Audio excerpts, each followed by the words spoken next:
was born in 1975, so I'll be 50 this year. And I have a lot of thoughts about I should be so much farther in my life than I thought I was. And I really followed all the rules that my dad taught me. Now, my dad was a boomer, and in his era, there was corporate loyalty. There was, if you were loyal to your job was loyal back. When I went out into corporate America, I went into finance. It just wasn't that way. People who were in a job for 25, 35 years, whatever, were walked out the door because they found a way to outsource their jobs. And that's probably why the movie Office Space has stayed so relevant, even though it was made, I think, in 1998. I may be wrong. But it stayed relevant for that reason, and it hit so many nerves with people because it is true. We kind of grew up in a different culture. Now, my uncle was able to support a family of 6 on a single income, and he could take his family on 2 4-week vacations a year. They had no financial problems as far as that. He never got laid off, and he worked for a large, corporate company. So it's different. We were latchkey kids. We grew up in a time where divorce was destigmatized for the first time. Parents were divorcing. We were latchkey kids. We were often alone. I mean, we stood at the bus stop alone, and now I see parents kind of like hovering over their kids at the bus stop because they're so afraid of, their kids getting, kidnapped or something like that. But the beauty of Gen X was that our lives were not chronicled on social media. So there's like really no way to track what we were doing when we were 16 years old. But we were, it was a normal generation. I mean, we were partying, drinking, doing all those kinds of things.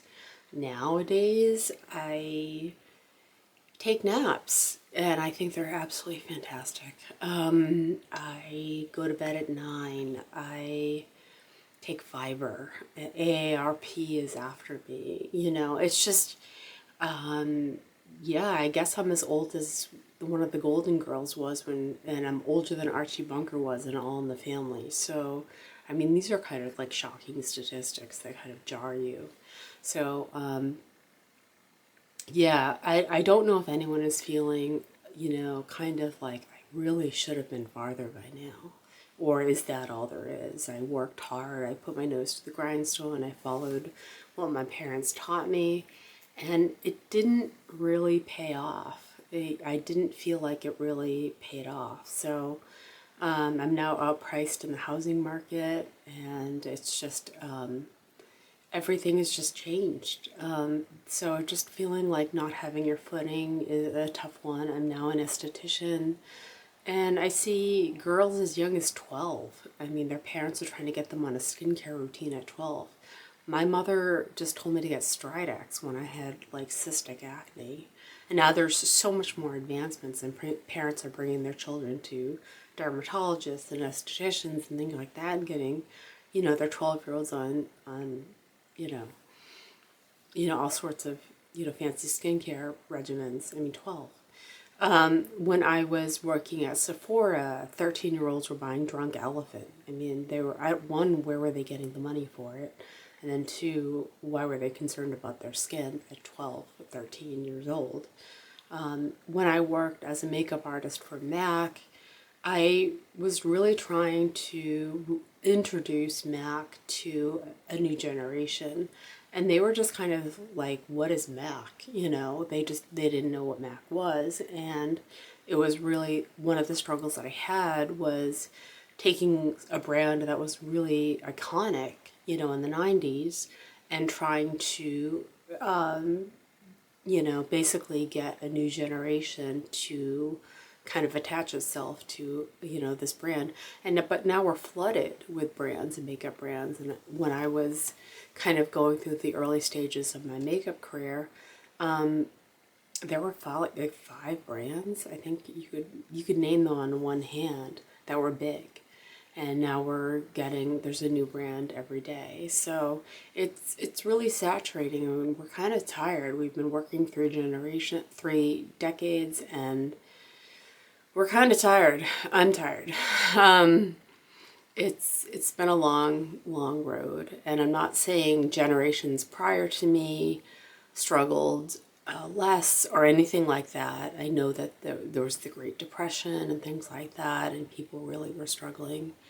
And my father had a poverty mentality because he was raised by parents who went through the Great Depression and always thought that a financial crisis could occur. So this is not meant to be a great video. It's just what is on Gen X's mind. You know, my boss, her mother is the same age as me. I mean, it's all kind of jarring. So I'll be hitting 50 this year, and it's just, how am I going to look at it? How am I going to look back on my time in the workforce and having to pivot so much to basically make a living, and all that kind of stuff was very challenging to go through. And now I'm kind of worrying about age discrimination. Supposedly at 40 you're protected from age discrimination. I'm going to be 50. I don't know where the years went. And like when people talk about the Sabrina Carpenter blush, I had no idea who Sabrina Carpenter was. I had to Google her.